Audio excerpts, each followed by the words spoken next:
يوم نلقى فيه بعضنا،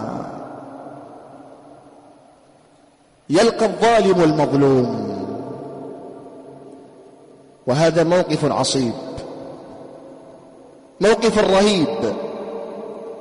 قضى الجبار على نفسه أنه لن يدخل أهل الجنة إلا بعد أن تؤخذ المظالم. لهذا قال ربنا تبارك وتعالى: ثم إنكم يوم القيامة عند ربكم تختصمون. وقال في هذه الآية: يوم التلاقي يوم هم بارزون لا يخفى على الله منهم شيء. لمن الملك اليوم؟ والله المظالم يوم القيامة الله تبارك وتعالى يقضي بها ولا يترك منها شيء، لا صرفا ولا عدلا، لا فرضا ولا نفلا. وقف النبي صلى الله عليه وسلم بين أصحابه: أتدرون من المفلس؟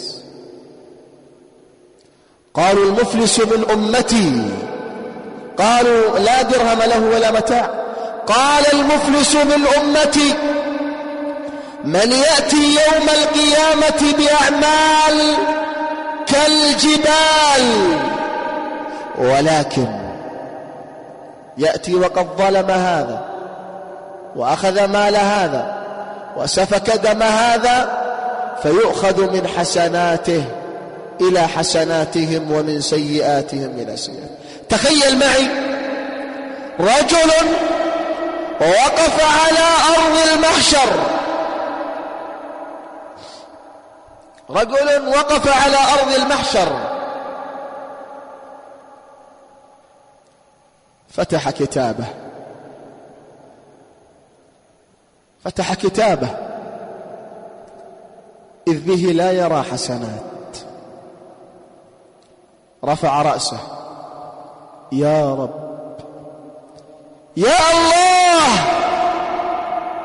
يا من لا تظلم العباد، أين حسناتي؟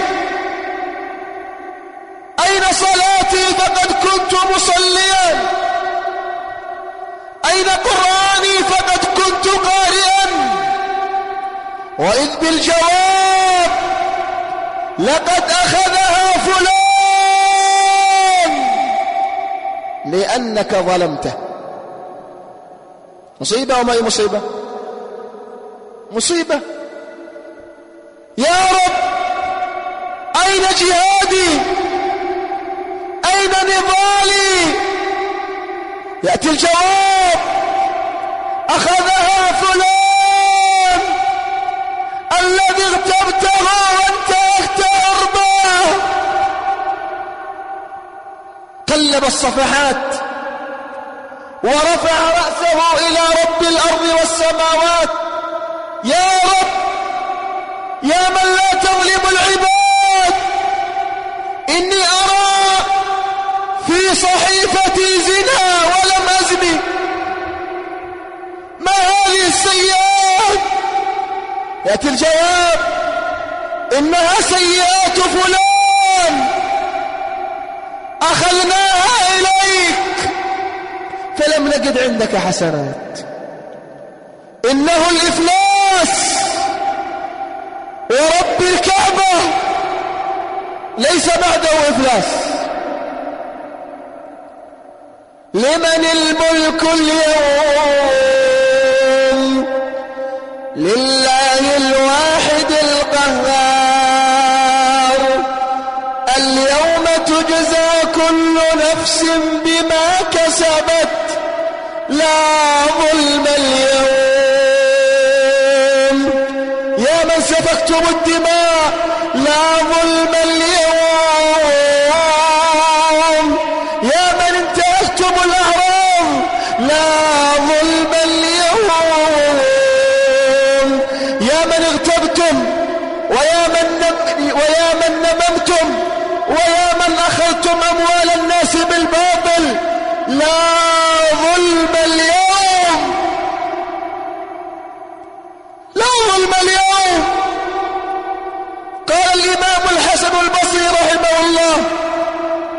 يؤتى بالظالم يوم القيامة على رؤوس الخلائق فيقال من لفلان، من له عند فلان مظلمة ليأخذها الآن. فيأتون، قال حتى يأتي رجل فيقول يا رب إن لي عنده مظلمة، فيقول الظالم والله لا أعرفك، فيقول المظلوم أنا أعرفك، لقد أخذت عودا من حطبي دون إذني، وأخذت خيطا من ثوبي دون علمي. قصاص. المقتول يجر القاتل إلى أرض المحشر، يا رب سل هذا لم قتلني، والمظلوم يجر الظالم، يا رب سل هذا لم ظلمني. أيها الناس، في ختام هذا المجلس نحن بحاجة إلى أن نطلب القصاص في الدنيا. النبي صلى الله عليه وسلم يقول يا أيها الناس في حديث معناه حتى لا يأتي يوم لا درهم فيه ولا دينار. النبي صلى الله عليه وسلم وقف وقال من كانت له مظلمة، من أخذت له دينا أو مالا هذا مالي. يطلب القصاص في الدنيا. اغتبت فلان اذهب إليه، أنا اغتبتك. أخذت مال فلان اذهب إليه وأعد إليه ماله. سفكت دم فلان أعد إليه مظلمته. فإن يوم القيامة لا ظلم هناك، ولا وساطات، ولا محامون بالباطل، ولا شهود زور، إنه العدل. فلهذا هذه آية عظيمة أحببت أن أذكر نفسي أولا بها. يوم التلاق ستلقى الأولين والآخرين، ستلقى ربك، ستلقى عملك، ستلقى كل من ظلمت. لهذا ذكر العلماء في تفاسير قول الله تعالى يوم يفر المرء من أخيه وأمه، وأبي الآية يفر الأب من ولده، والولد من أبيه، والزوجة من زوجها، والزوج من زوجته، والأم من ابنها، والولد من أمه، خشية أن يطالب كل واحد منهم الآخر، لأنهم اختلطوا ولأنهم اجتمعوا، فتحصل شيء من هذه الأمور.